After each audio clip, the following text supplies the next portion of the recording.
Qandeel B S English کی طالبہ تھی، جبکہ قندیل کا باپ اسی کے کالج کے کینٹین میں ملازم تھا۔ وہ کالج کے طالب علموں کو چائے اور سموسے پیش کرتا۔ قندیل نے اپنے باپ کو سختی سے منع کیا تھا کہ کسی کو بھی اس بات کا پتہ نہیں چلنا چاہیے کہ میں آپ کی بیٹی ہوں، ورنہ میں یہ کالج چھوڑ دوں گی۔ قندیل جب اپنے کلاس فیلوز کے ساتھ کالج کی کنٹین میں جاتی تو اس کا باپ ان کو چائے اور سموسے پیش کرتا، جبکہ اس کی نظریں جھکی ہوئی ہوتی تھیں۔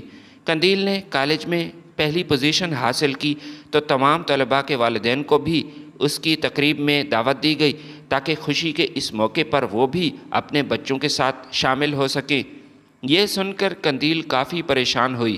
وہ کسی صورت نہیں چاہتی تھی کہ کالج کے ٹیچرز اور اس کے کلاس فیلوز کو اس بات کا پتہ چل سکے کہ اس کا باپ تو کالج کا ایک معمولی سا ملازم ہے جو پھٹے پرانے کپڑے پہن کر کالج کے طالب علموں کو چائے اور سموسے پیش کرتا ہے۔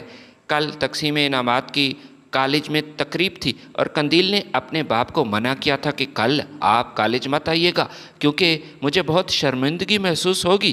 بیماری یا شہر سے باہر جانے کا کوئی بہانہ کر لیجئے تو بہتر ہوگا۔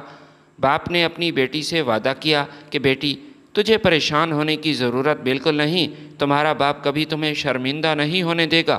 تقریب والے دن جب قندیل کو سٹیج پر بلایا گیا تو وہ بڑے فخریہ انداز میں سٹیج پر آ رہی تھی، لیکن اس کی آنکھیں پھٹی کی پھٹی رہ گئیں جب اس نے دیکھا کہ کالج کے پرنسپل کے ساتھ بیٹھا خصوصی مہمان تو بشیر احمد ایک سرکاری ہسپتال میں درجہ چہارم پر بھرتی ہوا تھا۔